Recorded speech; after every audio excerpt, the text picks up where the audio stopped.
بالله من الشيطان الرجيم.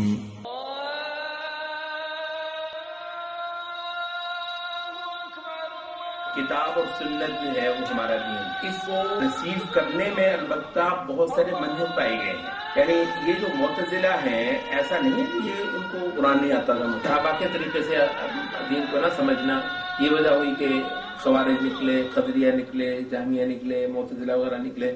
صحابہ کے طریقے سے دین کو نہ سمجھنا تو یہ عقل کا قصور ہے نا.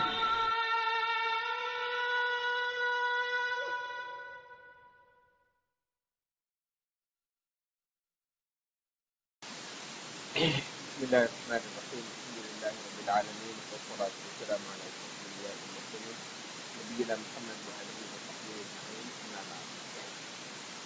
منہج تلقی کا دوسرا باب چل رہا ہے، جو کہ اہل بدعت کا جو طریقہ، علوم کے طریقے ہیں تلقی کرنے کے، یعنی کتاب اور سنت کی طرف وہ لوگ بھی جاتے ہیں. جب ایسا ہوتا نا کہ اہل سنت بس کتاب اور سنت کی طرف جا رہے ہوتے اور اہل سنت بالکل کتاب اور سنت کی طرف نہ جا رہے ہوتے، تو یہ جھگڑا بہت آسان ہوتا اور یہ معاملہ بھی بہت آسان ہوتا. اور یہاں پر آپ آج کل دیکھ رہے ہوں گے کہ خاصا بڑا ایک ماشاء اللہ ایک تعداد ہے لوگوں کی جو اس چیز پر بار بار جو کتاب اور سنت کس طریقے ہے، کتاب اور سنت کی طرف رجوع کس تاریخی ٹکسالی کلاسیکل طریقے سے یہ کتاب اور سنت کی طرف رجوع کو کبھی کرتے ہیں. تو اس وجہ سے ہم نے پچھلی بار تھوڑی سی وضاحت اس بات کی تھی کہ جہاں تک تو ہے اہل اتباع سے مراد یہی اہل سنت ہے. جو اہل اتباع ہے، جو ایک تاریخی تسلسل ہے ان کا تو ایک متعین طریقہ آپ کو بیان کر کے دیا جا سکتا ہے. البتہ وہ لوگ جو اہل اتباع نہیں ہیں، وہ بھانت بھانت کی بولی ہیں، ان کے بارے میں یہ مشکل ہے کہ آپ کو ان سب کا ایک طریقہ بیان کر کے دے دیا جائے. البتہ یہی ہے کہ آپ کو اس کے کچھ چیک دیے جا سکتے ہیں اور ان سے آپ اندازہ لگا سکتے ہیں کہ کس طریقے سے انحراف امت کے اندر کتاب اور سنت کی طرف رجوع کرنے میں ہوتا رہا ہے. تو جب ایک ایسے جیسے سیلین فیچر بھی آپ کو دیے جا سکتے ہیں اور وہ سلسلہ چل رہا ہے. چھٹا پوائنٹ جو ہے وہ آپ کے سامنے استدلالهم بالنصوص للاعتقاد لا للاحتمال. کیا فرق ہے؟ یہ مطلب ہے کہ کہہ رہے ہیں وہ یہ کہ اہل جو انحراف ہوتے ہیں یا اہل بدعت ہوتے ہیں وہ ان کا بھی نصوص پر اعتماد ہوتا ہے. البتہ ان کا نصوص پر جو ہے ان کا نصوص سے استدلال کرنا ازراہ اعتماد نہیں ہوتا، ازراہ احتجاج ہوتا ہے. تو اب آپ کہیں گے کہ اعتماد اور احتجاج میں کیا فرق ہے؟ رموز جو ہے وہ آپ جانتے ہیں کہ وہ پلر یا جو ٹانگیں ہوتی ہیں جس پر کوئی جانور یا کوئی چیز کھڑی ہوتی ہے اس کو آپ کہتے ہیں رموز. ٹھیک ہے، عماد. اچھا، تو عبد کسے کہتے ہیں عربی میں؟ یہ جس کو آپ ڈولا کہتے ہیں پنجابی میں، اردو میں مجھے نہیں پتا اس کے لیے صحیح لگتا ہو. تو وہ اس کو عبد جو ہے اس کو آپ کہتے ہیں عبد عربی میں. اچھا، تو ایک ہے کہ کسی چیز کا سہارا لینا جو آپ ٹانگوں سے لیتے ہیں. یعنی ٹانگوں سے تو آپ مکمل طور پر اس کے اوپر کھڑے ہوتے ہیں، البتہ جب آپ بازو سے سہارا لیتے ہیں تو اوپر سے ٹیک لگاتے ہیں. بنیادی طور پر آپ کھڑے کسی اور چیز پر ہیں. یہ دیکھیے عربی میں یہ چیز ہے آپ اردو میں نہیں لا کر دے سکتے. یہ لفظ ہے نا، دیکھیں کیسا خوبصورت ہو گیا، للاحتجاج لا للاحتمال. وہ پوری کہانی اس میں بیان کرتی ہے کہ آپ کا سہارا کھڑے کسی اور چیز پر ہے. وہ آپ کی عقل ہے، وہ آپ کا گویس ورک ہے، وہ آپ کے بزرگوں کا ایک اثاثہ ہے جس کو اب ضروری ہو گیا ہے کہ بھائی صاحب یہ جو مارکیٹ میں آنا ہے تو یہاں پر تو آپ کو کتاب و سنت سے ثابت کرنا پڑے گا. تو اب کتاب اور سنت کے بھی آپ سہارا لے رہے ہیں. کھڑے آپ کسی اور چیز پر ہیں اور کتاب و سنت سے آپ لے رہے ہیں ایک سہارا. تو یہ ہے بدعت، یہ ہے انحراف. آپ اپنی خود بھی ساخت اپنے فکر کی، اپنے فہم کی، اپنے تصور کی وہ کتاب اور سنت سے نہیں کروا رہے. یعنی آپ اپنی پیدائش کتاب اور سنت سے نہیں، پیدا آپ ایک فرقے کے طور پر یا ایک گروہ کے طور پر کہیں اور سے ہو گئے ہیں. البتہ یہ ہے کہ آپ ویلیڈیٹ کروانا چاہ رہے ہیں کتاب اور سنت سے. ظاہر ہے تو زور لگا لیں گے یہ کام تو آپ کر لیں گے، لیکن کیا یہ اتباع ہے؟ جو اتباع کی جو اسپرٹ ہوتی ہے شروع کی، کیا یہ وہ ہے؟ وہ تو نہیں ہے۔ تو وہ تو نصیب کس کو ہوگی؟ وہ تو اہل سنت کی نصیب ہوگی، وہ تو ان لوگوں کو ہوگی جو ایک ایک لفظ میں رجوع ہی ان کا سہارا، ان کی بنیاد ہی اس پر ہے۔ تو سہارا بھی دو معنی میں، ایک ہوتا ہے اعتماد اور ایک ہوتا ہے اتباع۔ كثير من المبتدعة لا يعظمون النصوص الشرعية، بہت سے مبتدع ایسے ہیں جو نصوص شرعیہ کی صحیح تعظیم جو کرنی ہوتی ہے وہ نہیں کرتے، ولا يحرصون على تتبعها، اور یہ لوگ اس کا تتبع نہیں کرتے۔ یہ لفظ تتبع کو بھی تھوڑا سا واضح کر دوں، کیونکہ بہت ساری جگہوں پر آپ اس لفظ کو بھی پڑھیں گے، اس کا مادہ تو وہی سے بے عین ہے، تبع جو ہوتا ہے مطلب پیچھے چلنا، اسی سے اتباع بھی ہے، لیکن تتبع کا مطلب ہوتا ہے کہ ڈھونڈ ڈھونڈ کر پیچھے جانا، تتبع ڈھونڈ ڈھونڈ کر اس کو فالو کرنا، تو اس کو کہتے ہیں تتبع۔ تو اتباع تو ایک بہت عام سینس میں ہے نا کہ آپ نے کسی کے فٹ پرنٹ دیکھے ہیں اور آپ ان پر چلتے جا رہے ہیں۔ البتہ تتبع یہ ہوتا ہے کہ نہایت ہر ریزی سے پہلے اس کو ڈھونڈنا اور پھر اس کو فالو کرنا، تو یہ ہوتا ہے تتبع۔ یہ ٹریسنگ بڑی حد تک ٹریسنگ جو میں نے بتایا جو کہتے ہیں نا کہ میں نے ٹریس کیے یہ چیز، تو بہت زیادہ میں نا جو تتبع کا ہے وہ وہی ہے کہ آپ ٹریس کرتے ہیں چیزوں کو، نکال لاتے ہیں چیزوں کو۔ ولا يحرصون على تتبعها، کہ نصوص اب دیکھیں ایک مسئلے پر ضرورت پڑ گئی ہے۔ آپ ذرا تصور کرتے ہیں کہ اہل سنت کے جو محدثین ہیں وہ کس طرح جا کر نصوص ڈھونڈتے ہیں، ایک ایک نصب، اور اتنی لمبی لمبی جو ہے وہ نقد بھی ہے، کھان پٹک بھی ہے، اس کا ایک ایک راوی جو ہے وہ کر رہے ہیں، تو بہت زیادہ ڈھونڈتے ہیں اہل سنت جو ہیں وہ نصوص کو، جبکہ اہل بدعت مطلب زیادہ تر یہی ہوتا ہے کہ ٹھیک ہے آگے تو آگے، وہ ایسا نہیں ہے کہ وہ بہت زور لگا رہے ہوں نصوص کو ڈھونڈنے کا اور ان کو ٹریس کرنے کا، کہ کوئی بھی نص سے ٹوٹ نہ جائے، کوئی نص ایسی نہ ہو جو مجھ سے رکھے، اور میرا جو پورے کا پورا جو ایک استدلال ہے یا جو استنباط ہے وہ نصوص شریعت پر بیس میں کر رہا ہے۔ ولا يبنون عليها اعتقاداتهم واجتهاداتهم، اور وہ اس کو بیس نہیں، بنا ہوتا ہے بیس کرنا، ولا يبنون عليها، اس پر وہ بیس نہیں کر رہے ہوتے اپنے اعتقادات کو اور اپنے اجتہادات کو، ان پر سے مراد ہے خاصی جمعیت نصوص پر، نصوص شرعیہ کی طرف۔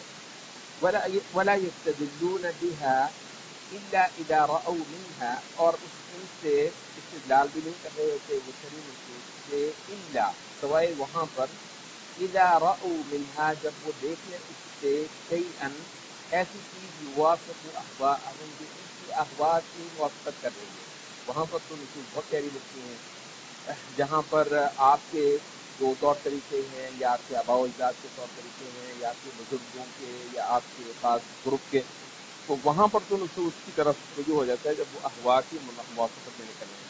تو نصوص تو عندهم تابعۃ للہوا، تو پھر نصوص ان کے ہاں ہوا کے تابع ہونا تو یہ چاہیے کہ ہوا جو ہے وہ نصوص کے تابع ہو، حتی یکون ہوا تبعا لما جئت به۔ ويشير ابن تیمیہ الى ذلك بقوله، ابن تیمیہ اسی چیز کی طرف اشارہ کرتے ہیں اپنے اس قول میں، وغالب اہل البدع، زیادہ تر اہل بدعت جو ہیں، يرون ان الرسول لو قال بخلاف مقالتهم لما اتبعوه، وہ یہی سوچ رہے ہوتے ہیں، یعنی ان کی ذہنیت یہ ہوتی ہے کہ رسول صلی اللہ علیہ وسلم اگر وہ بات کہہ دیتے جو ان کے مذہب کے خلاف ہے، پھر یہ نہ مانتے، پھر نہ لیتے ہیں۔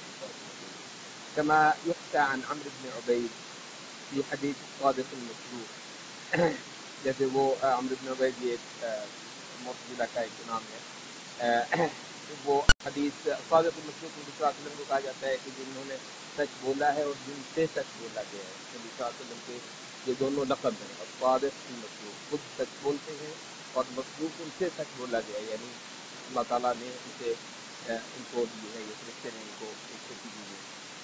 وَإِنَّمَا يَدْفَعُونَ عَنْ نُفُوسِهِمُ الْحُجَّةَ، بلکہ وہ اپنے آپ سے حجت کو دفع کرتے ہیں، یعنی جب وہ نصوص کی طرف آتے ہیں تو دراصل اپنے اوپر جو ان کے خلاف جو دلیل کی جا رہی تھی اس کے رد میں جاتے ہیں۔ اما برد النقل، یا وہ نقل کو رد کریں گے. وَإِنَّا بِتَأْوِيلِ الْمَنْقُولِ یا پھر جو منقول ہوا ہے اس کی تعویل کر رہے ہوں گے. فَيَفْعَلُونَ تَارَةً فِي الْإِسْنَادِ تو کسی وقت وہ اسناد کے اندر تان کر رہے ہوں گے. آپ نے دیکھا ہوگا کہ دیکھیں یہ حدیث کا ایک تو بنیاد یہ ہے نا کہ وہ جو محدثین کے جو اصول ہیں تصحیح و تضعیف کے، یعنی وہ بنیاد تو ایک نہایت صحیح بنیاد ہے کہ یہ حدیث کو جانچنے کے معیار محدثین ہی کے ہیں. اچھا اس پر نہیں، مسئلہ یہ نہیں ہے. یہ آپ نے دیکھا ہوگا اتنا لمبا چوڑا کلام کیا ہوا ہے بخاری کی حدیث کو ضعیف کرنے کا، فلاں حدیث کو ضعیف کرنے کا. محدثین کے ہاں تو مسئلہ نہیں ہے اس حدیث میں ان صاحب کو. اچھا اب یہ ہے کہ آپ کہیں نہ کہیں سے ڈھونڈ کر کوئی بات کوئی ایسی چیز لے آئیں گے جس سے آپ اس کے لیے میں نے اس حدیث کو ضعیف ثابت کر دیا. تو آپ کہانی صاف دیکھ رہے ہوں گے کہ مسئلہ صرف کیا ہے کہ حدیث جو ہے ان صاحب کے مذہب کے مخالف چلی ہوئی ہے. ان صاحب کے جو اعتقادات ہیں یا جو ان کا ایک پہچان بن چکی ہے فکری طور پر، یہ اس وقت فٹ نہیں ہو رہی، اس وجہ سے اس حدیث کو ضعیف کرنے کے لیے زور لگایا جا رہا ہے. تو وہ کہہ رہے ہیں کہ ان فیفعلون تارۃ فی الاسناد کسی سند کے اندر تان کر دیں گے، وتارۃ فی المتن جیسے کہ متن کے اندر تان کر دیں گے. وَإِلَّا فَهُمْ لَيْسُوا مُتَّبِعِينَ وگرنہ وہ متبع ہے ہی نہیں. وَلَا مُؤْتَمِّينَ مؤتم ہوتا ہے اہتمام ہوتا ہے کسی کی امامت سے کرنا، اہتمام. تو ولا مؤتمین بحقیقت السنہ وہ جو سنت کی جو حقیقت ہے اس کی امامت کے اندر اس کی ابتدا کے اندر تو چلنے والے ہی نہیں ہے. الذی جاء بہ الرسول صلی اللہ علیہ وسلم کو لکھا ولا بحقیقت القرآن اور نہ ہی جو قرآن کی حقیقت ہے یہ اس کی ابتدا اور اس کی ابتدا اور اس کی امامت میں چلنے والے ہیں. تو نصوص پر جتنی بھی بحث ہوتی ہے وہ تو دراصل اپنے مذہب یا اپنے اعتقاد کو بچانے کے لیے ہو رہی ہوتی ہے، اس کا دفاع کرنے کے لیے ہو رہی ہوتی ہے. وقال ایضا تارةً جسے آپ کہتے ہیں نا ایٹ ٹائم، کسی وقت تارةً یعنی بار یہ ہے نا منہا خلقناکم وفیہا نعیدکم ومنہا نخرجکم تارةً اخرى once again.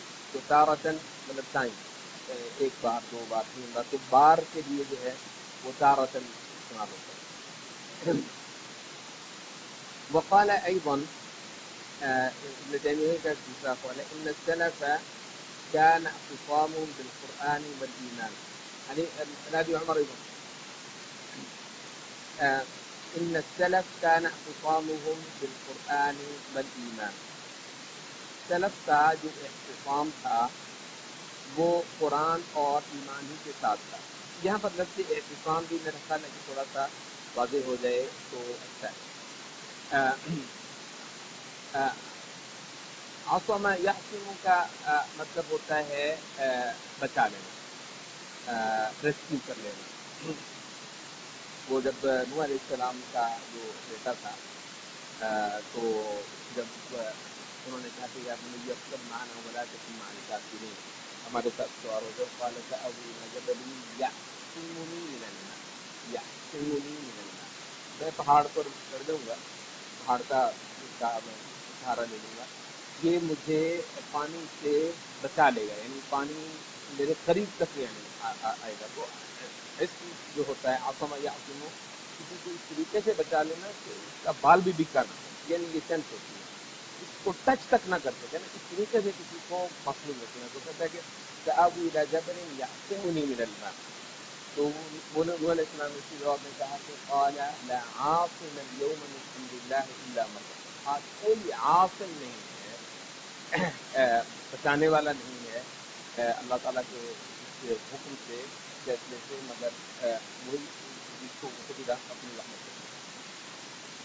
تو اچھا اب یہ تو ہے عصم یعصم، اس کی جو باب استعال ہے وہ ہے اعتصم یعتصم، یعنی کسی کی پناہ میں اس طریقے سے چلے جانا کہ آپ مکمل طور پر محفوظ ہو جائیں. تو اس میں ایک سینس ہے کہ کسی کی اوٹ میں یا کسی کی پناہ میں یا کسی کے دامن پکڑ کر اس طرح ہر چیز سے محفوظ ہو جائیں.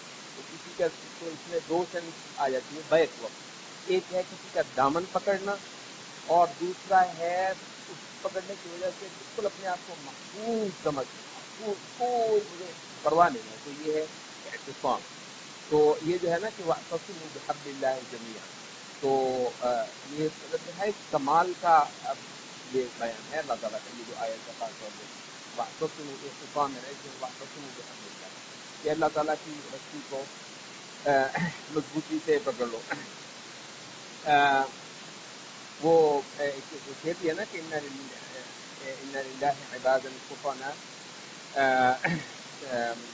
ترکوا الدنیا وهجروا الفتن، تو اس میں وہ کہتے ہیں کہ جب انہوں نے اللہ تعالیٰ کے کچھ ایسے عقل مند بندے ہوئے ہیں جنہوں نے یہاں پر جب آ کر دیکھا کہ یہاں پر یہ تو ایک دنیا ہی عجیب ہے، فتنوں کی دنیا ہے، تو انہوں نے اس کو ایک سمندر جانا، ایک گہرا لفظ ہے کہ بحر المجیدین، انہوں نے بہت گہرا ایک سمندر اس کو جانا، اور اس میں وَاتَّخَذُوا صَالِحَ الْأَعْمَالِ فِيهَا سُفُنًا، اور جو صالح اعمال تھے انہوں نے ان کو کشتیاں بنا کر کہا کہ ان سے ہم پار ہو، یعنی سوائے سے کہ تو اس میں اگر کوئی آپ کو کوئی رسی مل جائے گہرے سمندر کے اندر، اس چیز کو آپ پکڑ کر اوپر کر دیں، دراصل یہ سینس ہے احترام کے نا وَاعْتَصِمُوا بِحَبْلِ اللَّهِ، آپ جیتے ہوئے ہیں جس سے کوئی بچنے والا ہے نہیں، تو آپ کے لیے ایک آسمان سے رسی آئی، تو آپ نے اس کو تھام لیا، اور اس میں تھامنے کا ایک تصور ہے، اور پھر وہ اس مصیبت سے نکل جانے کا اور اس سے محفوظ ہو جانے کا ایک تصور ہے۔ اسی وجہ سے حبل اللہ کی تفسیر صدر کسی نے کہا کہ اس سے مراد ہے قرآن، کسی نے کہا کہ اس سے مراد ہے اسلام، تو کسی نے کہا کہ اس سے مراد ہے نبی صلی اللہ علیہ وسلم یا آپ کا فرمان وغیرہ کی مختلف جو ہے وہ حبل اللہ اس سے مراد لیے ہیں۔ موٹی بات یہ ہے کہ وہ تنوع کا قسم کا اختلاف ہے، تو اس کو پکڑ کر محفوظ ہو جانا، تو یہ لفظ اعتصام، یہ عمومی طور پر جو اہل سنت کے علماء ہیں ان کے ہاں یہ باقاعدہ ایک امتیازی قسم کا لفظ بھی ہو گیا ہے۔ مثلا امام بخاری اپنی صحیح میں باب باندھتے ہیں کتاب الاعتصام، الاعتصام بالکتاب والسنہ۔ اچھا، اسی طریقے سے امام شاطبی اپنی پوری ایک کتاب لکھتے ہیں رد بدعت پر اور تمسک بالسنہ پر، اس کا نام کیا رکھتے ہیں؟ کتاب الاعتصام۔ تو اعتصام اصل میں پوری سینس ہے کسی چیز کو تھام لینے کی، اور پھر اس کی وجہ سے ہر بلا سے پاک ہو جانے کی، بچ جانے کی، تو پوری تو اس سے مطلب ہے اعتصام۔ تو یہ نہایت خوبصورت لفظ ہے جو کہ پورا ایک منہج بھی اور ایک ذہنیت بھی بتا دیتا ہے کہ آسمان سے اتنی نصوص کے ساتھ اہل ایمان کا رویہ کیا ہے۔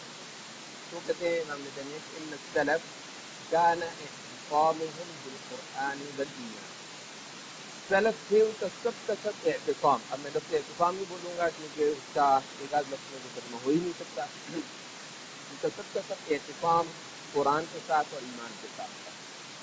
فلما حدث في الأمة ما حدث من التفرق والاختلاف، پھر جب امت میں وہ چیز واقع ہو گئی جو کہ واقع ہو گئی، جو ہوا تو ہوا، فلما حدث في الأمة ما حدث من التفرق والاختلاف، جو تفرقہ اور اختلاف وغیرہ پیدا ہو گیا امت کے اندر، تو کہتے ہیں پھر کیا ہوا؟ صار اہل التفرق والاختلاف شیعا، تو پھر اہل تفرقہ و اختلاف مختلف ٹولے بن گئے۔ ظاہر ہے یہ تو ہو نہیں سکتا کہ سارے کے سارے منحرف ایک ٹولہ ہو نہیں سکتا، ایک ٹولہ تو ہو سکتے ہیں صرف اہل اتباع، کیونکہ ان کا تو ایک معین چیز ہے نا، تو ایک ٹولہ صرف اہل اتباع ہو سکتے ہیں، جو اہل انحراف ہیں وہ تو ٹولے ٹولے ہوں۔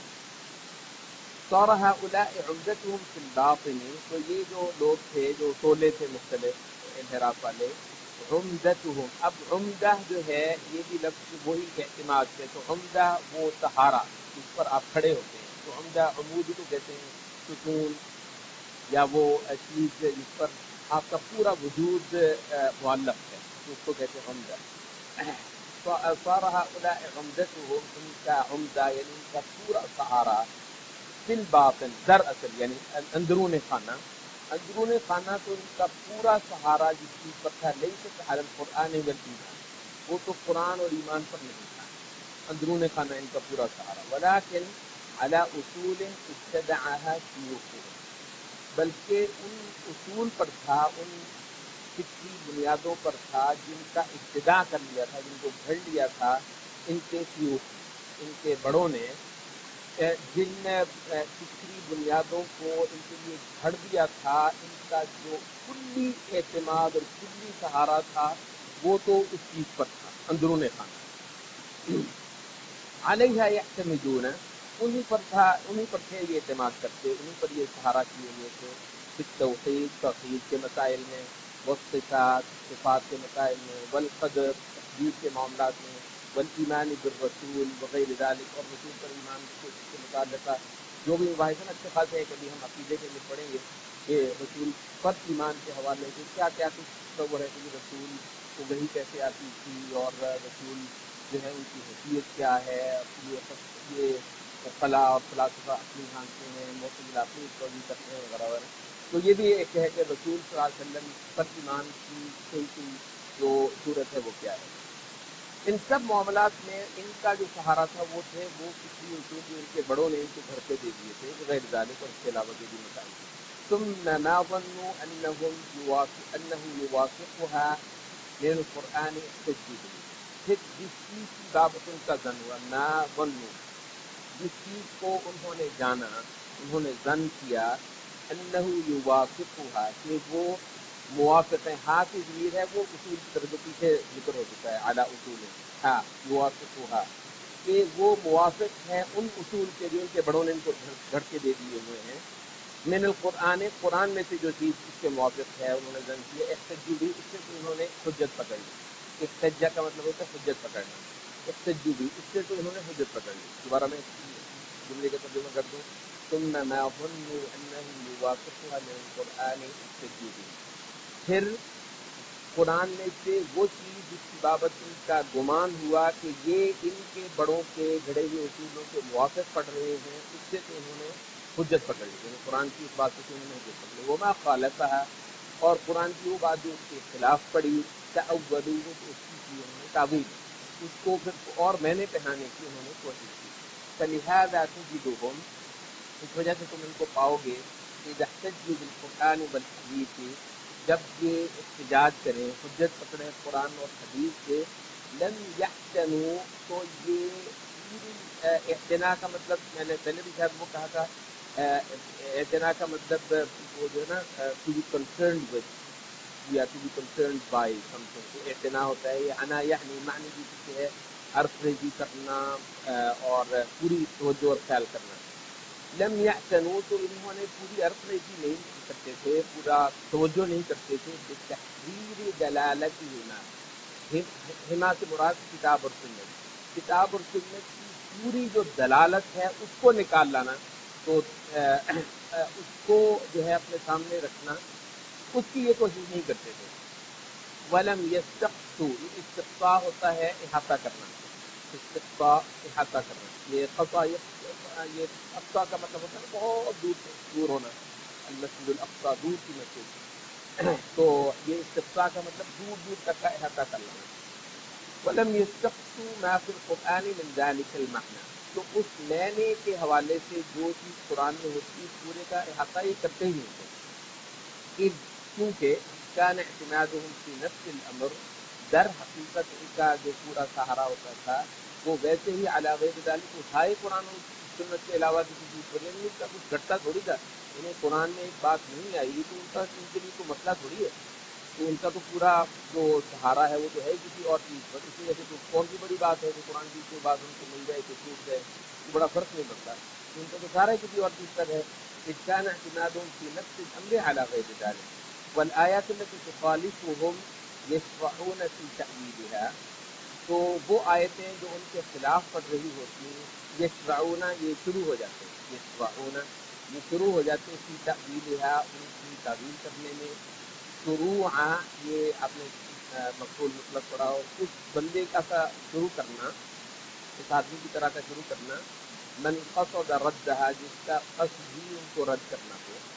کیف امکن، جیسے بھی ممکن، کیف امکن، جس طرح بھی ممکن ہو کسی طریقے سے ان آیات کا کوئی جواب یا کوئی تعویل ہو جائے تاکہ ہماری جو چیزیں ہیں، ہمارے جو فکری اصول ہیں وہ صحیح بن جائیں.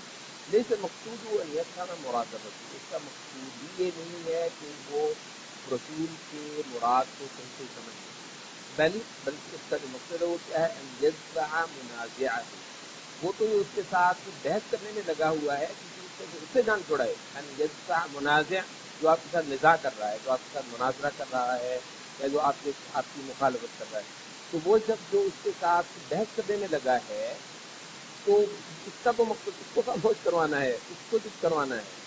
عن الاحتجاج بها، کہ وہ اس سے جو ہے وہ ان نصوص سے وہ شخص احتجاج نہ کرے اس کے خلاف. وقال في موضع آخر، امام تیمیہ کو اور جگہ پہ کہتے ہیں وَأَهْلُ الْبِدَعِ سَلَكُوا طَرِيقًا آخر، اہل بدعت نے ایک اور طریقہ چلا ہے. سلک یسلک سالک، سلوک چلنا. سلکوا طریقا آخر، انہوں نے ایک اور طریقہ چلا ہے. ابتدعوها، جس کو انہوں نے گھڑ لیا ہے. اعتمدوا علیہا، اس پر انہوں نے اپنا سہارا کر لیا ہے. ولا یذکرون الحدیث، حدیث کو تو ذکر نہیں کرتے. بل ولا القرآن فی اصولہم، اور بلکہ قرآن کو بھی ذکر نہیں کرتے اپنے اصولوں کے معاملے میں. الا للاحتضاب لا للاعتماد، یہ آپ نے دیکھا کہ مؤلف نے جو لفظ امام تیمیہ کو کرتا ہے، وہ علمی اس نے عنوان دیا ہے نا، چھٹی لگائی ہے. الا للاحتضاب لا للاعتماد، اس کی وضاحت ہوگی. وبینہ، یہ ایک اور جگہ پہ بھی کہتے ہیں کہ ان المتفلسفہ، یہ جو فلاسفہ ہیں دین کے اندر اور متکلمین ہیں، الذین یجادلون بشبہات القرآن، جو شبہات قرآن کے ساتھ جدال کرتے ہیں. یعنی قرآن مجید کے جو متشابہات ہیں، وہ شبہات قرآن سے مراد قرآن مجید کے جو متشابہ مقامات ہیں، ان کو بنیاد بنا کر یہ اپنا سارا جدال اور بحث کرتے ہیں. مع انہم فی الحقیقت، جبکہ وہ حقیقت کے اندر منسلکون من آیات اللہ، آیات سے بالکل نکلے ہوئے. یہ لفظ انسلاخ یہ قرآن مجید کے اندر استعمال ہوا ہے. وَاتْلُ عَلَيْهِمْ نَبَأَ الَّذِي آتَيْنَاهُ آيَاتِنَا فَانسَلَخَ مِنْهَا. تو ویسے جو لغوی مطلب ہوتا ہے سلخ یسلخ کا مطلب ہوتا ہے کھال اتارنا. آپ جب جان مجمع کرتے ہیں کھال اتارتے تو آپ کہتے ہیں سلخ. تو انسلخ کا مطلب کھال اتروا لینا، یعنی یہ ہے کہ اس سے بالکل جان چھڑا لینا، نکل آنا، اس سے باہر ہو جانا. تو انسلاخ کا مطلب باہر ہونا، یہاں وہی مراد ہے. فانسلخ منها، اس سے اللہ تعالیٰ کی آیتوں سے بالکل اپنے آپ کو جان چھڑا لے. جان چھڑانے کے لیے کہنے میں آتا ہے انسلاخ. مع انہم فی الحقیقت منسلکون من آیات اللہ، جبکہ حقیقت کے اندر تو وہ آیتوں سے جان چھڑا کر بیٹھے ہوتے ہیں. وانما احتجاجهم به، بات صرف اتنی ہے کہ ان کا یہ احتجاج کرنا، حجت پکڑنا اس سے یعنی قرآن سے، دفعا للخصم، تو وہ تو خصم کو دفع کرنے کے لیے. خصم عربی میں آپ کا جو مخالف ہوتا ہے فکری طور پر، اس کو خصم کہتے ہیں. قانون میں عدالتوں میں جو آپ کا اوپوننٹ ہوتا ہے عدالت میں، تو ابھی اس کو خصم کہتے ہیں. تو نبی صلی اللہ علیہ وسلم کہ فلاں شخص کا میں قیامت کے روز خصم ہوں گا. انا خصمہم یوم القیامہ، کہ کسی آدمی نے ایک آزاد آدمی کو پکڑا، اس کو بیچا غلام بنا کر اور اس کا پیسہ کھا گیا، تو ایسے آدمی کا انا خصمہم یوم القیامہ، میں قیامت کے روز اس کا خصم ہوں. کیا مطلب؟ جو دعویٰ دائر کرنے والا ہوتا ہے نا، یعنی جو طریق مخالف ہوتا ہے مقدمے میں، تو خصم کا مطلب کسی مقدمے کے اندر طریق مخالف خصم. خصومہ، اختصام، تخاصم، جھگڑا کرنا. فإنما احتجاجهم به دفعا للخصم، ان کا سارا قرآن سے حجت پکڑنا، قرآن سے احتجاج کرنا تو ہے کہ خصم کو یعنی اوپوننٹ کو دفع کرنے کے لیے، اس سے جان چھڑانے کے لیے، اس کو ہرانے کے لیے. لا احتداء به، اس قرآن کے ذریعے سے ہدایت لینے کے انداز میں نہیں ہوتا ان کا قرآن مجید سے استدلال کر رہے ہیں. واعتماد علیہ، اور نہ قرآن مجید پر اعتماد کرنے کے انداز میں ہوتا ہے. ولہذا قال، اسی وجہ سے فرمایا کہ وجدل منافقا بالقرآن، کہ یعنی جو بڑا فتنہ جو ہوتا ہے وہ ہے کہ کوئی منافق قرآن کے ذریعے سے دلیل بازی کرے، یعنی ذہین آدمی ہو، منافق ہو، محنتی ہو، اور قرآن سے دلیل لا کر وہ بیڑا کر کرے. تو حضرت عمر اس سے پناہ مانگتے تھے نا کہ اللہ سے پناہ مانگتا ہوں میں اس بات سے کہ کوئی منافق جو ہے اس کے ہاتھ قرآن کی دلیل نہیں شروع ہو جائے. فإن السنة والإجماع تدفع شبهته، کیونکہ سنت اور اجماع جو ہے ایسے آدمی کا شبہ جو ہے وہ دور کرتی ہے. کیا مطلب ہے اس کا؟ کہ قرآن مجید کے اندر ان کے عمومیات بہت ہیں نا، بہت بڑی اشیاء کا قرآن مجید احاطہ کرتا ہے. اچھا وہ جان پیچھے آپ کو شاید یاد ہوگا، ہم نے وہ پڑھا تھا کہ یہاں پر نہیں پڑھا کہ کون، میرا خیال ہے کہ امام محمد جو امام ابو حنیفہ کے جو شاگرد ہیں ان کا ایک قول ہے کہ وہ کہتے ہیں کہ کتاب جو ہے اللہ تعالیٰ کی یہ کمال کا کلام ہے، اور یہ کسی کمی کی وجہ سے نہیں بلکہ قصداً اس نے سنت کے لیے جگہ چھوڑی ہے، اور سنت بھی کمال کی چیز ہے اور اس نے بھی کسی کمی کی وجہ سے نہیں بلکہ قصداً عقول کے لیے اور رائے کے لیے ایک جگہ چھوڑی ہے، یعنی ایک ایریا جو ہے وہ چھوڑا ہے. تو قرآن نے ایک ایریا چھوڑا ہے سنت کی، اور سنت نے ایک ایریا چھوڑا ہے اہل اتباع کی جو عقول ہیں اور ان کی جو اچھی صالح آراء ہیں ان کے لیے. تو یہ پورا اس طریقے سے مکمل ہوتا ہے. تو کہتے ہیں کہ قرآن مجید کے جو متشابہات ہیں ان کو جو ہے وہ ہٹانے کے لیے ذہن سے تو اس کا سنت اور اجماع امام تیمیہ کہتے ہیں ضروری ہے. آپ نے دیکھا ہوگا کسی جگہ جس میں اہل انحراف ہیں ان کی سب سے زیادہ وہ زور چیز جو پڑتا ہے. آپ آج کل بھی آپ دیکھ لیجیے جہاں تو بہت بڑے بڑے نقب لگتے ہیں نا، ابھی تو شاید ہمیں اندازہ نہیں ہے. تو وہ یہ ہے کہ اجماع پر پورا اس وقت حملہ ہے، اجماع کو کسی طریقے سے گرا دیا اور اس کے ساتھ ساتھ سنت کو بھی گرا دیا گیا. اس کے بعد پھر قرآن مجید سے استدلال کرنے کے ہزاروں طریقے، پھر کوئی بڑا مسئلہ نہیں ہے. اگر سنت کو اجماع کو بھی گرا دیا جائے اور سنت کو بھی گرا دیا جائے. جبکہ امام تیمیہ یہ کہتے ہیں کہ قرآن مجید کے جو متشابہات ہیں ان کو سمجھنا اور ان وہاں پر اہل بدعت کے جو احوا ہیں ان کو رد کرنے کا ذریعہ ہی سنت اور اجماع ہے.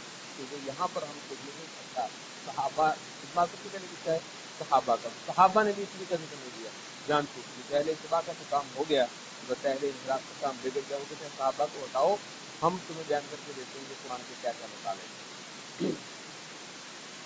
وذکر ابن القیم ان المتعصب، ابن قیم جو ہے وہ ذکر کرتے ہیں کہ جو متعصب لوگ ہوتے ہیں نظر اسے، یہ آپ کو پتا ہے کہ جو مذاہب ہیں یہ بنیادی طور پر تو اہل سنت بھی ہیں، جو مذاہب جو اہل سنت کے مذاہب ہیں حنفی شافعی مالکی، لیکن ان کے اندر بھی تھوڑا سا وقت گزرنے کے ساتھ ساتھ ایسے طبقے پیدا ہوئے جو اپنے مذہب کے لیے پورا تعصب زور لگایا پڑا ہے کہ میں نے فلاں کا رد کرنا ہے، فلاں کرنا ہے، اور ہر حال میں جو ہے نا وہ جیت کے دکھانا ہے. تو یہ متعصبات ہیں مذاہب کے اندر. تو یہ ہیں تو بنیادی طور پر اہل سنت، لیکن ان کا یہ رویہ اہل سنت والا نہیں ہے. تو اس وجہ سے آپ دیکھتے ہیں کہ ان کے مذہب کو قبول بھی کیا ہمیشہ ہی علماء نے، کسی نہ کسی مذہب سے تعلق ہوتا تھا ائمہ سنت کا، لیکن اس تعصب کو اور خام خواہ زور لگانے کو اس کو نہایت میں غلط کہتے تھے. تو کہتے ہیں کہ المتعصب نظر اس سنت، یہ جو متعصب لوگ ہیں انہوں نے سنت کے اندر نگاہ دوڑائی. فما وافق اقوالهم منها قبیلوں، تو جس میں سے جس چیز نے ان کے اقوال کی موافقت کی سنت کے اندر اس کو تو انہوں نے قبول کر دیا. وما خالفها، جو اس کے خلاف پڑا. تحیلوا فی ردی، تو حیلے کی، تحیلوا کا مطلب حیلے اختیار کرنا، اس سے ہیلے انہوں نے اختیار کیے اسی طرح رد کر دیے ان کو. اور رد دلالت، یا اس کو رد نہیں کرتے لیکن اس کی دلالت جو ہے جو اس کی کونوٹیشن ہے اس کو رد کر دیتے ہیں. وَإِذَا جَاءَ نَظِيرُ ذَلِكَ أَوْ أَضْعَفُ مِنْهُ، لیکن اسی طرح کیا ہوتا تھا اگر اسی جیسا، نظیر کا مطلب اس سے ملتا جلتا، اگر اسی جیسی کوئی دلیل آ جاتی سنت سے، کوئی روایت آ جاتی، او اضعف منہ سندن و دلالتن، یا اس سے بھی زیادہ ضعیف ہوتی سند کے اندر اور دلالت کے اندر، وکان یوافق قولہم، مگر ان کے مذہب کے مطابق ہوتی، قبل اس کو قبول کر لیتی. ٹھیک ہے، مطلب یہ اگر یہ فلاں مثلا راوی کی آپ نے رد کر دی تھی حدیث، ٹھیک ہے، تو وہاں پر بھی کر لی، یہاں پر بھی کر دیں، یہاں پر نہیں کر لی، وہاں پر کر لی. کیوں بھائی مسئلہ کیا ہے؟ وہاں پر مذہب کی مخالفت ہے، یہاں پر مذہب کے حق میں ہے. یہ کیا ہوا؟ ہوا ہوئی. یہ تھوڑی بات ہے. وہ کہتے ہیں کہ جہاں پر مخالف پڑی وہاں پر تو ہیلے کی اچھے خاصے زور لگایا پورا کہ جس طریقے سے اس کو رد کر دیا، ایک کی دلالت کو رد کر دیا. اور اگر ویسی اتنی ہی قوت کی یا اس سے بھی کم قوت کی کوئی چیز آ گئی سند میں یا دلالت میں لیکن وہ ہوا وکان یوافق قولہم، ان کے قول کے موافق ہوا قبیلہ، تو اس کو وہ قبول کر لیتے. ولم یستجیزوا ردہ، اس کو رد کرنا جائز بھی نہیں مانتے تھے. استجازہ کا مطلب روا کرنا یا جائز سمجھنا، جائز فراخ. ولم یستجیزوا ردہ، اس کو رد کرنا جائز تک نہ مانتے تھے.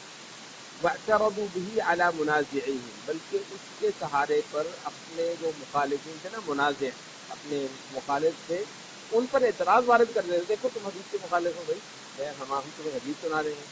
تو وہ اشاعوا، اور وہ جو ہے مطلب ہے کہ معاملے کو تنگ کر دیتے. وقرروا الاحتجاج بذلك السند ودلالته، اور وہ اسی سند اور اسی کی دلالت سے حجت پکڑنے کا فیصلہ کر لیتے. قررہ کا مطلب ٹھہرا لینا، مقرر کر لینا، فیصلہ کر لینا.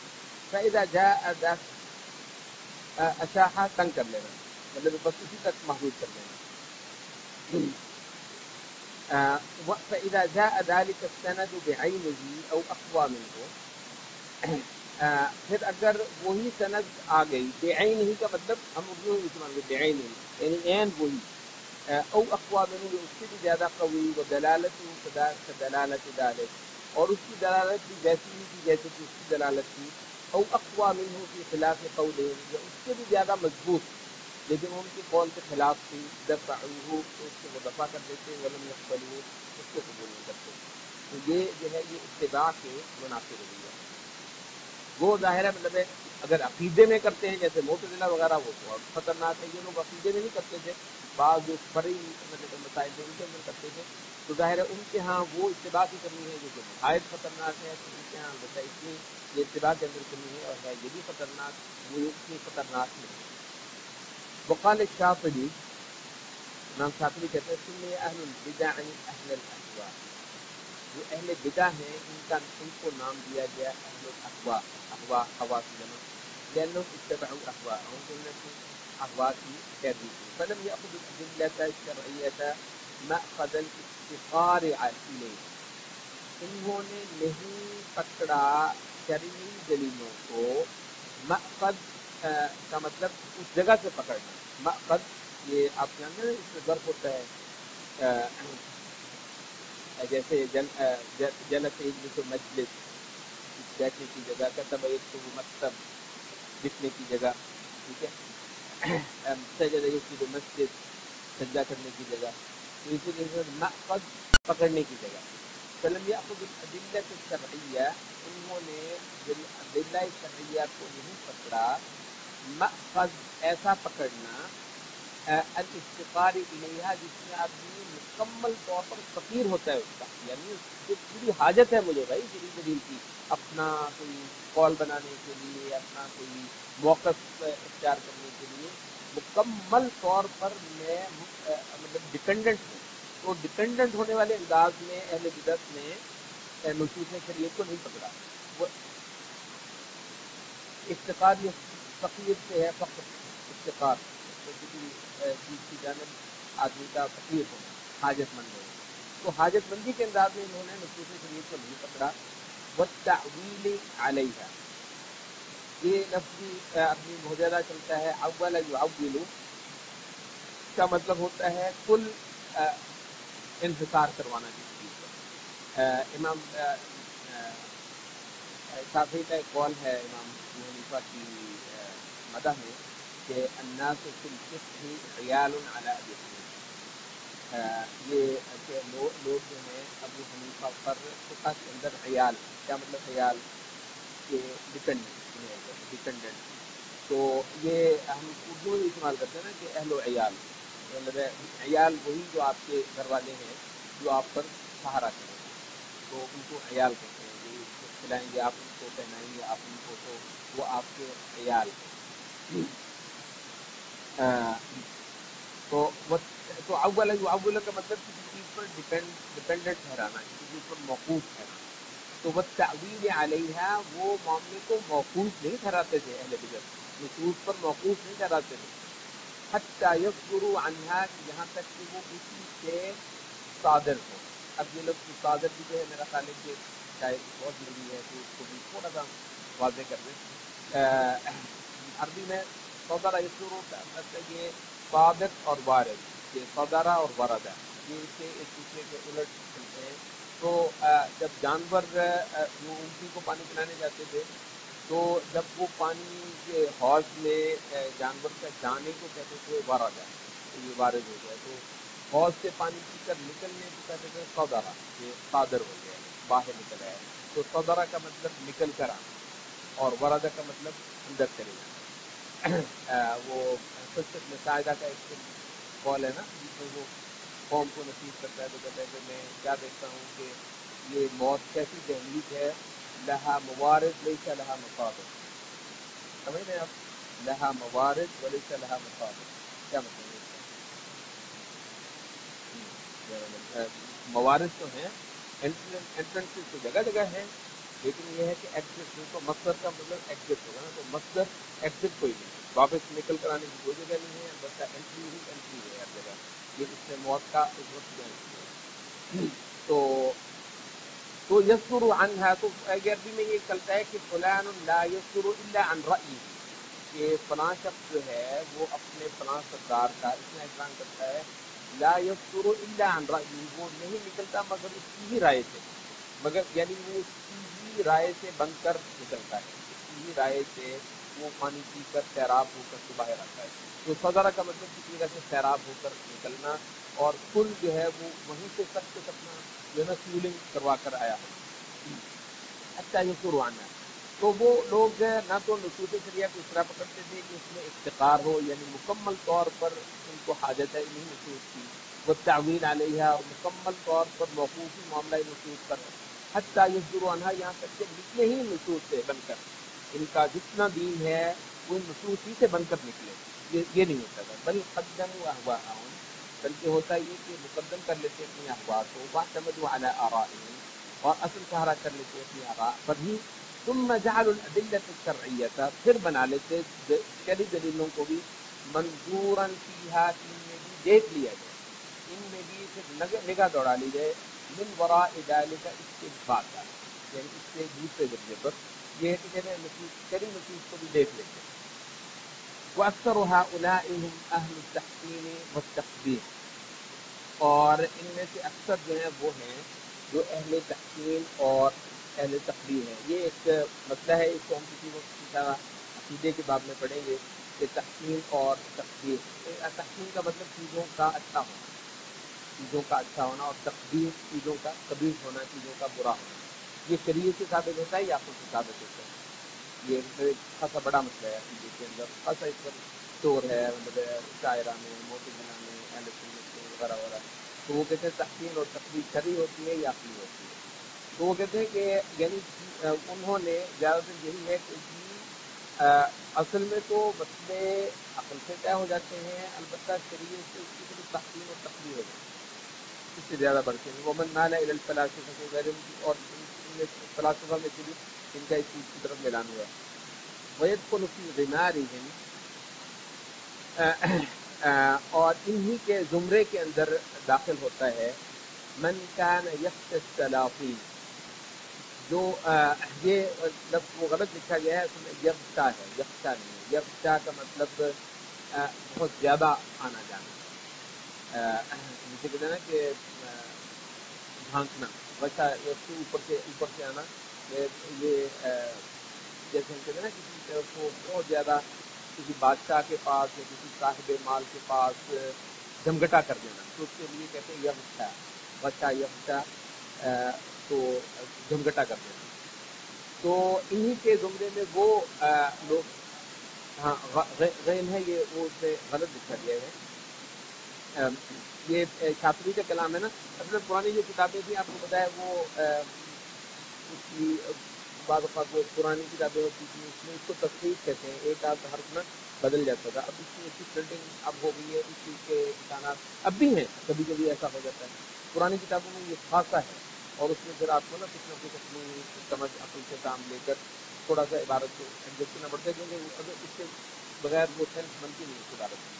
اب اگر آپ صحیح کرتے ہیں تو بالکل کوئی سینس بنتی نہیں عبارت میں. اس لیے تو کہہ رہے ہیں کہ شاطبی کے اس کلام میں ہم نے دیکھ تو ویسے دیا جیسے پایا. یہ بھی شاید جیسے آپ نے یہ نوٹ کریں گے، یہ یعنی اہل اسلام کے اندر ہی کہتے ہیں یہ ہے، آپ کو کہیں اور نہیں ملے گا، اور پتہ نہیں کیا اللہ کی کوئی حکمت تھی اس چیز میں۔ تو کہتے ہیں آج تک ایسا نہیں ہوا کہ ایک کتاب میں اگر اس کی غلطی آ گئی ہے نا، تو وہ پتہ کیا کریں گے جو بعد کے علماء اس کے سائٹ پر لکھ دیں گے، حاشیے میں نیچے لکھ دیں گے کہ یہ اس طرح ہے، اچھا اس کو نہیں ہٹائیں گے۔ کوئی پتہ نہیں کل کو سال بعد، 100 سال بعد، 200 سال بعد کوئی اور چیز نکل آئے۔ یہ جو ہے نا ریفارمیشن اہل سنت کے خاص طور پر کبھی نہیں دیکھیں گے کہ ریفارم، مطلب آپ نے ٹھیک ہی تصحیح کرنی ہے نا، اس کو آپ الگ سے کر دیں گے، آپ شرح کر رہے ہیں اس میں آپ بتا دیں، فلاں کر دیں اس میں آپ بتا دیں۔ تو یہ امام ابو ہریرہ رضی اللہ عنہ والی جو حدیث ہے، تو مطلب ہے کہ جس میں وہ بتاتے ہیں نا کہ ان امتی یأتون یوم القیامۃ غرا محجلین، کہ میری امت قیامت کے روز آئے گی کہ ان کے یہ جو پانچوں کے پانچوں جو اعضاء ہیں، لمز ہیں، یہ چمک دمک رہے ہیں۔ اچھا اب اس کے بعد کہتے ہیں فمن اراد ان یطیل غرته، اب یہ پتہ ہے یہ نبی صلی اللہ علیہ وسلم کا کلام نہیں ہے، یہ ابو ہریرہ کا کلام ہے۔ فمن اراد ان یطیل غرته فلیقال، جو بندہ اپنی غرہ جو ہے اپنی چمک بڑھا دینا چاہے تو وہ بڑھا لے۔ اسی جیسے یہ امام حضرت ابو ہریرہ کا اپنا فعل تھا، سب صحابہ کا نہیں ہے کہ وہ کونی کے اوپر بھی دھو لیتے تھے کہ زیادہ چمک پڑے۔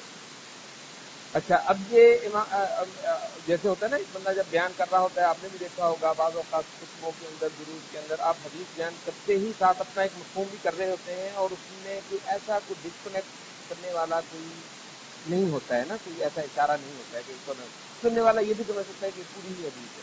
یہ بھی ایسے ہی ہوا ہے کہ کسی جگہ پر ابو ہریرہ رضی اللہ عنہ نے یہ حدیث بیان کی ہے، یہاں تک تو ہے حدیث ان امتی یأتون یوم القیامۃ غرا محجلین، لیکن اس کے بعد یہ جو لفظ ہے فمن اراد ان یطیل غرته فلیفعل، تو پھر جو شخص چاہے کہ وہ اپنی چمک کو بڑھا لے وہ کر لے۔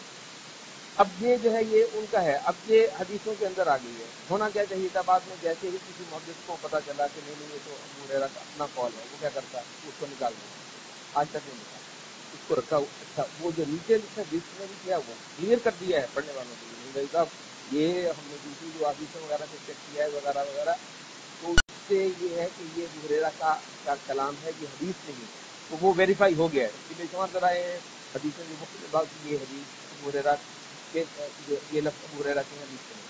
لیکن یہ نہیں کریں گے کہ ایک کتاب میں ایک طرح آ گیا ہے تو اب اس کو ایسے نکال کے تو اس کو ریفارم کر دیں، کل کو پھر سے دیکھیں گے اس کو نیچے کریں گے، اس کے بعد اگر کسی کو اور بات ہے تو اس کے نیچے کرے گا، اس کے بعد اگر کوئی اور اس میں کچھ کرتا ہے تو اس کے نیچے جو ہے وہ پورا ریکارڈ جو ہے قیامت تک کے لوگوں کے لیے ویسے ویسے وہ پڑا ہے۔ اب یہ جو ٹریک کرنا جو امت کے اندر آسان ہے وہ یہ ہے، اب جو اللہ دیکھیں سبحان اللہ، اللہ تعالیٰ کی نعمت ہے اس کے، اب یہ ہے کہ وہ جو اوریجنل جو تھی انجیل تھی، مثلا تو کہا جاتا ہے کہ یہ عیسیٰ علیہ السلام کی زبان جو ہے وہ آرامی، تو آرامی سے ترجمہ ہوا، تو انہوں نے کہا کہ جی یہ پتہ نہیں کون سی زبان میں ترجمہ ہوا۔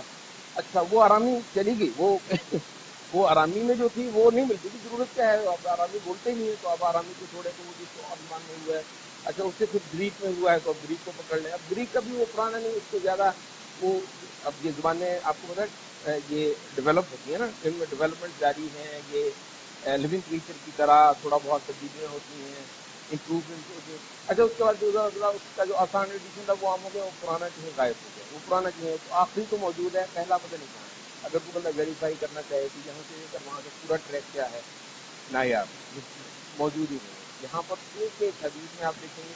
بہرحال یہ ایک پوائنٹ تھا، میں نے ذکر کر دیا کہ جو علماء اسلام کی جہاں جتنی بھی علمی ذخیرے ہیں ان میں یہ کہتے ہیں کہ کمال کی ایک چیز ہے، اور جس میں واضح یہ نظر آتا ہے کہ اللہ تعالیٰ نے اس امت کو ایک چیز بھی ضائع نہیں جانے دی۔ تو اس طریقے سے ہے کہ جو بھی ہے، اب آپ یہاں پر دیکھتے ہیں کہ ہونا کیا چاہیے تھا کہ وہ یکشا کر دیتا جائے، تو اس نے یہ نہیں کیا، اس نے کیا کیا ہے نیچے فٹ نوٹ دیا کہ یہ جو صحیح لفظ جو ہے مجھے نظر آتا ہے وہ یہ ہے کہ اس کی ہوگی ہے تصحیح، اس کو تصحیح کہتے ہیں عربی میں، ایسی جو مسپرنٹ کہتے ہیں نا پرانی عربی میں اس کو تصحیح کہتے ہیں، صحیفہ سے نا، کہ یہ صحیفے میں لکھنے میں یہ کوئی غلطی ہوئی ہے، تو آپ کو پتا ہے میس پروڈکشن ہوتی تھی، پرنٹنگ پریس نہیں ہوتے تھے، یعنی شاطبی کی ایک کتاب کو لکھنے کے لیے پتہ نہیں کتنے کاتب بیٹھ بیٹھ کر ایک نسخہ ایک کاپی اس کی تیار کرتے ہوئے، کتنی وہ لکھتے ہوئے کوئی گڑبڑ بندی سے ہو جاتی ہے، تو وہ کہتا ہے مس پرنٹ ہوا ہے،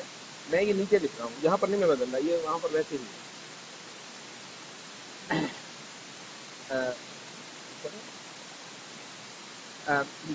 تو اسی زمرے میں زمار کا مطلب اسی زمرے میں وہ لوگ بھی آتے ہیں من کان منہم یخشی السلاطین، ان میں سے وہ لوگ جو سلاطین کے ہاں، بادشاہوں کے ہاں گھنگٹا کرتے تھے، لِنَیْلِ مَا عِندَهُمْ، حاصل کرنا، لا ینالو حاصل کرنا، لن ینال اللہ لحومها ولا دماؤها ولكن ینالہ التقوی منکم، تو نیل حاصل کرنا، لِنَیْلِ مَا عِندَهُم، جو کچھ ان سلطانوں کے پاس، بادشاہوں کے پاس ہے، اس کو حاصل کرنے کے لیے، او طلبا للرئاسہ، یا پھر ریاست اور جو ہے سرداری کو پانے کے لیے، فلا بد ان یمیل مع الناس بہواہ، تو ایسا شخص جو ہے لازماً لوگوں کے ساتھ ہی مائل ہوگا، لوگوں کے ساتھ ہی بہکے گا ان کی ہوا سے، یعنی جو لوگ چاہیں گے وہ ہوگا، وَيَتَأَوَّلُ عَلَيْهِمْ فِي مَا أَرَادُوا،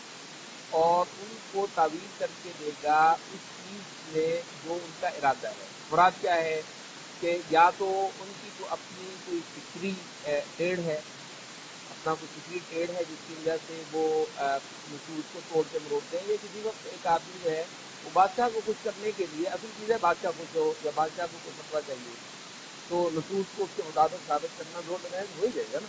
تو اصل چیز یہ نہیں کہ وہ نصوص ڈھونڈ رہا ہے، اصل چیز یہ ہے کہ وہ بادشاہ کی ضرورت پوری کرنا چاہ رہا ہے، ٹھیک ہے، اب اس کے لیے وہ نصوص کو کسی نہ کسی طریقے سے ایڈجسٹ کر لے گا، یا یہ ہے کہ یہ مفتی صاحب مشہور بہت ہو گئے ہیں، ان کو پاپولیرٹی کا بہت زیادہ شوق آ گیا ہے، بہت مزہ آتا ہے نا کہ سب لوگ آپ کو کریں، تو اس سے تو فتویٰ یہ دے دیا ہے۔ اب یہ ایک ایسا فتویٰ دینے کے لیے یہ بھی ایک ہوا ہے، اور لوگوں کی ہوا کی وجہ سے آپ کے اندر وہ ہوا آئی ہوئی ہے۔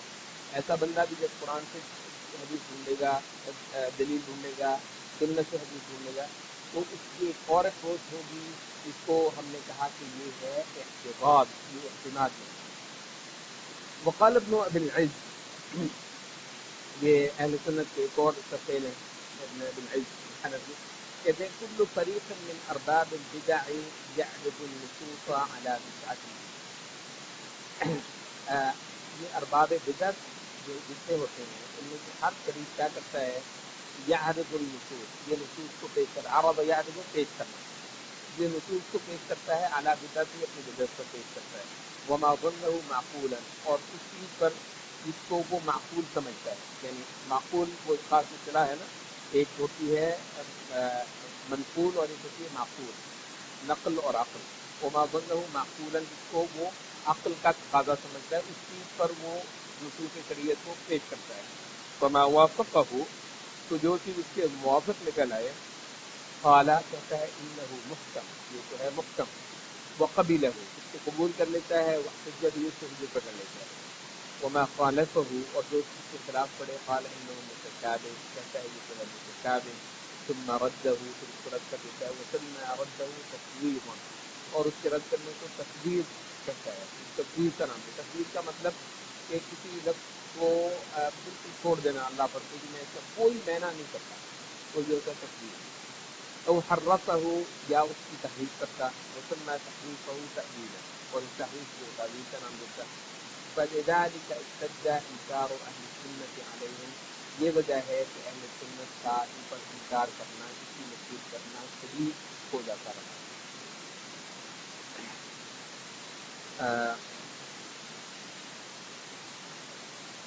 یہ اشتد شدید ہو جانا، یہ اشتد یشد کھینچنا، اشتد یشد کھینچ جانا، شدید ہو جانا۔ تابعاً، یہاں تک کوئی چیز ہو تو اس کو ہم دیکھ لیں گے، بات آپ کو پوچھیں۔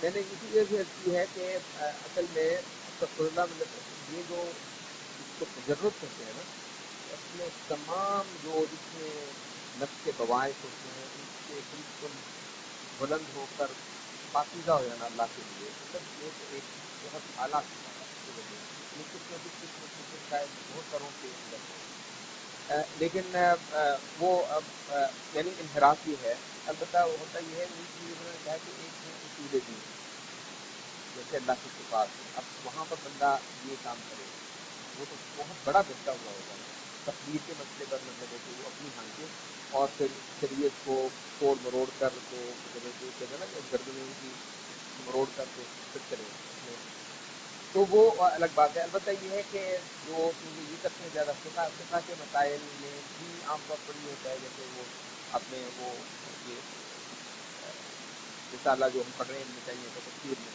اس میں بھی وہ کہہ رہے ہیں کہ وہ یہ ہے کہ فقہ کے اندر بھی یعنی اصول بھی ہے، ایسا نہیں کہ فقہ ساری کی ساری فروع پر مشتمل ہے، لیکن یہ ہے کہ جو اصول ہیں اچھا ان پر ویسے ہی اہل ایمان کا اتفاق ہے 5 بندے ظہر کی 4 رکعتیں قیام رکوع سجدہ۔ اب اس میں مطلب کہ اختلاف ہے، تو کہتے ہیں کہ ویسے ہی اختلاف جو ہے جن میں اختلاف ہوا ہے اہل سنت کا، تو وہ اتنے اہم بنیادی بڑے مسئلے ہیں ہی نہیں۔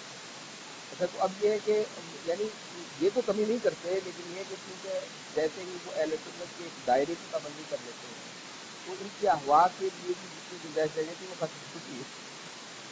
یہ یعنی یہ منہج اہل سنت کا احسان ہے نا ان پر، کہ وہ بڑے مسئلوں میں وہ مطلب ہے کہ ان کام ویسے ہی نکل جائے کریں گے، تو اس وجہ سے مطلب وہ ہے تو ہے، لیکن ہر چیز کی سنجیدگی کو پھر اہل سنت میں گیج بھی کیا جاتا ہے، یعنی ہر چیز کو ہر انحراف کو یعنی ایک ہی لاٹھی سے نہیں مارتے، یہ علم اصل میں یہی ہے کہ اس کو اس کی جگہ پر ہاں یہ ضرور ہے، لیکن یہ کس طرح دیتا ہے یہ دیتا ہے اور بلا شبہ یہ دیتا ہے۔ سابعاً جو 7ویں چیز جو ہے ان لوگوں کی وہ ہے رد و حدیث الآحاد۔ یہ اہل بدعت کا نہایت من پسند مسئلہ قبر واحد سے رد، بیشتر احادیث قبر واحد ہے، قبر واحد کو رد کرنے کی گنجائش نہیں چلا ہے کہ اس کا مطلب ہے کہ شریعت کے بہت بڑے وسیلے کو آپ کو پھینک دیا جا کر سمندر میں ختم ہو گیا معاملہ۔ اب یہ ہے کہ اللہ کے رسول جہاں پر بھی بھیجتے تھے اپنے کسی ایک صحابی کو بھیجا ہے، اپنے دوست کو بھیج دیا، 3 بھی ہو تو وہ خبر متواتر کی درجے میں جڑی جاتی ہے۔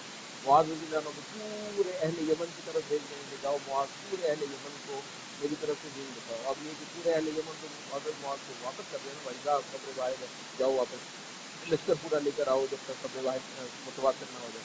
تو وہ یہ ہے کہ ان لوگوں نے ان کا ایک من پسند مسئلہ ہے لعل اول من رد حدیث الاحاد، شاید وہ پہلا جس نے حدیث احاد کو رد، احاد اصل میں احد کی جمع ہے، ٹھیک ہے، احاد احد کی جمع ہے، تو خبر احد یا خبر واحد کی جمع احاد، تو حدیث احاد کو جس نے رد کی، احاد ہم کیوں کہتے ہیں کیونکہ ہر طبقے کے اندر ایک ہوتا ہے، طبقہ ہوتا ہے نا، مطلب ہے کہ رسول اللہ علیہ وسلم سے روایت کی ہوگی کسی صحابی نے، اب وہ صحابی ایک ہے، کسی ایک حدیث کو روایت کرنے والا صحابی ایک ہی ہے، اس کے بعد اگلا کون ہوگا صحابی کے بعد تابعی، تو وہ اگلا طبقہ ہے وہ ایک ہے، تابعیوں میں سے بھی 2 بھی ہو سکتے ہیں کیونکہ تابعیوں کا دور خاصا بڑا ہے نا، تو ایک تابعی نے صحابی سے سنا پھر اس نے دوسرے تابعی ہی کو بتایا ہو، اب اس تابعی نے آگے تبا تابعی کو بتایا اور تبا تابعی کا دور بھی خاصا بڑا ہے، اس کے بھی 2 ہو سکتے ہیں، 3 بھی ہو سکتے ہیں دوسری وقت،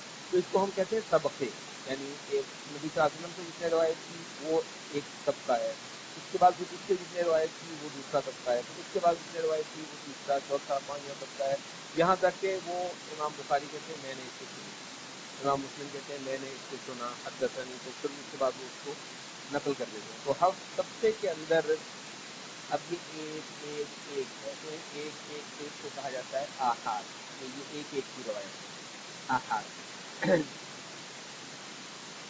تو پہلا جس نے حدیث احاد کو رد کیا شاید جملتاً یعنی اجمالی طور پر فی العقائد والاحکام، عقائد میں اور احکام کے اندر، ہم الخوارج، وہ خوارج، یعنی وہ پہلا فرقہ جس نے حدیث احاد کو رد کیا اسلام کی تاریخ میں، شاید وہ خوارج ہی ملتے ہیں، ثم تبعهم المعتزلہ، پھر ان کو فالو کیا یعنی ان کے پیچھے آئے معتزلہ، بحجت، اس حجت کے ساتھ، اس دلیل کے ساتھ، انہا احادیث ظنیت الثبوت، کہ یہ احادیث ظنیت الثبوت ہے، یہ یعنی ان کا جو ثابت ہونا ظنی ہے، لا تفید العلم الیقینی، یہ علم یقینی کا فائدہ نہیں دیتی۔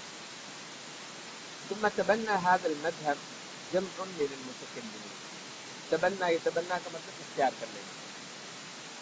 پھر اختیار کر لیا اسی مذہب کو متکلمین میں سے ایک جماعت میں، جمع یعنی ایک مجموعہ، ایک گروپ میں، متکلمین میں سے ایک گروپ میں بھی. معتزلہ، خوارج اور معتزلہ کے بعد متکلمین، آپ کو پتہ مسلمین بہت سارے ایسے ہیں جو اپنے آپ کو اہل سنت بھی شمار کرتے ہیں. وہ مطلب کسی کا معاملہ تھوڑا سا خراب ہے، کسی کا اچھا ہے، تو یہ متکلمین ہے، بہت سارے ان کے نیب ہیں.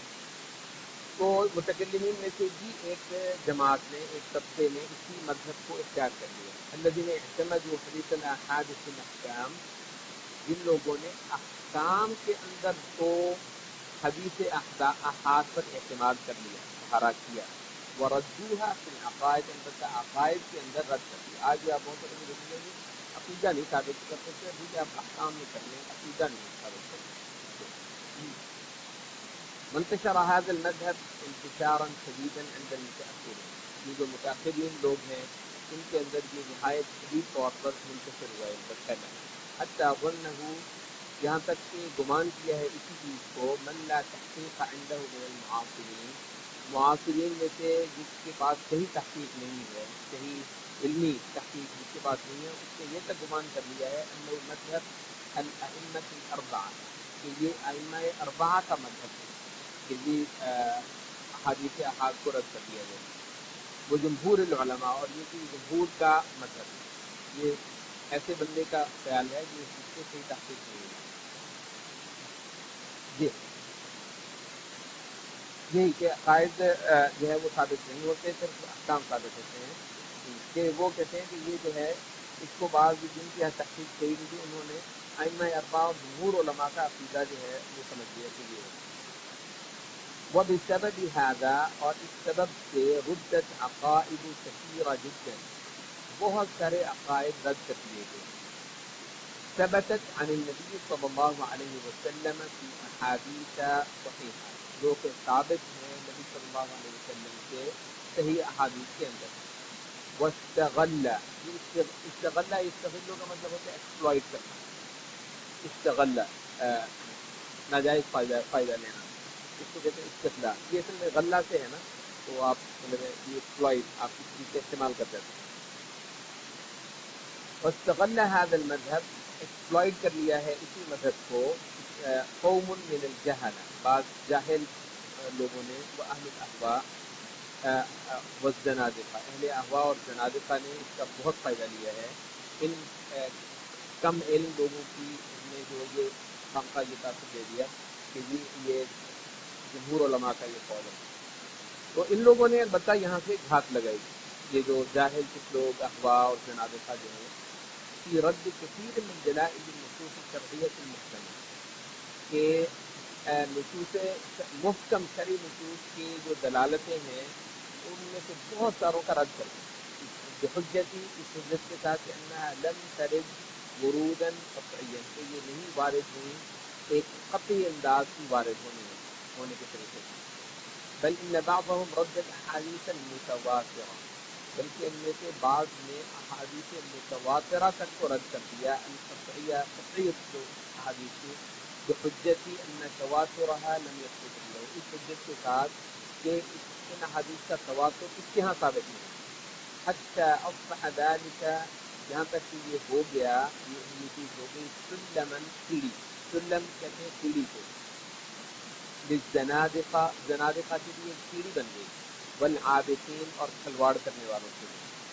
ومخرجا لهم، اور ان کے لیے یہ ایک ایگزٹ ہو گئی، مخرج بن گئی، کہ رد کل حدیث، ہر حدیث کو رد کرنے کے لیے نا، ہر حدیث سے بھاگنے کے لیے ان کے لیے ایک راستہ نکل آیا.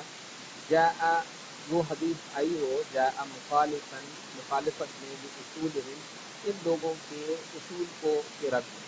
وما علیہ احواؤہم، اور جن پر جس چیز پر ان کی احوا قائم ہے، جس جگہ پر ان کی احوا قائم ہوں تو وہ اس کے مخالف حدیث رد. آج بھی آپ کی طرح، اور اس وقت کی جو ریڈنگ پسند ہے، لیکن وہ صرف ایسا نہیں کہ وہ صرف حدیث احاد کو رد، متواتر یہ جو رجم کی جو حدیث ہے یہ متواتر ہے، متواتر بھی نہیں ہے، اس لیے کہ ہمارے جو سمجھ آئی ہے نا اس کے مطابق. اس کے علاوہ بھی کئی ساری چیزیں متواتر تک کو رد کر دیتے ہیں. وقت رد هذه الفریة في وقت مبکر، فریا کہتے ہیں افتراء، جھوٹ، بالکل یہ جو من گھڑت بات ہے، اس جھوٹ کا رد کیا کہ وقت مبکر، بہت ہی ارلی ٹائم سے، وقت مبکر، یہ بکر آپ کہتے ہیں پیلوٹی کا نا، اس کو آپ بکر کہتے ہیں نا، تو بکر کا مطلب ہوتا ہے بکرا، تو صبح کو کہتے ہیں یعنی دن کا آغاز، تو مبکر ارلی کے لیے عربی میں لفظ چلتا ہے مبکر، وقت مبکر، بہت ہی ارلی ٹائمز میں اس جھوٹ کا جس نے رد کیا جمع من اہل العلم و ائمۃ السنت، اہل علم اور ائمہ سنت میں سے ایک جماعت نے بہت شروع سے ہی اس بکواس کا جو ہے رد کرنا شروع کر دیا، وبینوا مخالفتها للدلالة الشرعية والعقلية واجماع الامہ، اور اس چیز کا دلیل شرعی اور عقلی اور اجماع امت کے مخالف ہونے کو بیان کر کے دے دیا۔ ولعل من اوائل من بسط الرد على المبتدعة في هذا الباب، اور شاید ان پہلوں میں سے جس نے نہایت کھول کر دیا، بسط یبسط کا مطلب ہوتا ہے کھول دینا، نہایت کھول کر رد کیا على المبتدعة، مبتدعہ کا جو ہے في هذا الباب، اس باب کے اندر، وہ ان اوائل میں سے پہلوں میں سے کون ہے؟ الامام الشافعی کی کتابین ہی جلیلین، اپنی دونوں جلیل القدر کتابوں کے اندر، ایک کتاب ہے ان کی الرسالہ اور دوسری ہے الام۔ ثم تبعه جمع من الائمة على رأسهم الامام البخاری، پھر امام شافعی کے پیچھے آئے ائمہ میں سے ایک تعداد، جمع ایک مجموعہ، ایک تعداد، علی رأسهم جن میں سب سے سربر آوردہ تھے امام بخاری، حیث افرد، یہاں چنانچہ انہوں نے خاص کی، افراد اس میں ہوتا ہے الگ سے لکھ لینا، یعنی علیحدہ سے لکھ لینا، حیث افرد علیحدہ سے لکھی، کتابا مستقلا، ایک مستقل کتاب، کی صحیح ہی، اپنی صحیح کے اندر، یعنی اپنی صحیح بخاری ہی کے اندر ایک کتاب جو ہے وہ لکھی، سماہ اخبار الاحاد، اس کا نام رکھا اخبار الاحاد، ذکر فیہ عددا من الاحادیث، جس میں انہوں نے ذکر کیا احادیث کی ایک عددا نمبر آف احادیث، یہ نمبر آف احادیث انہوں نے وہاں پر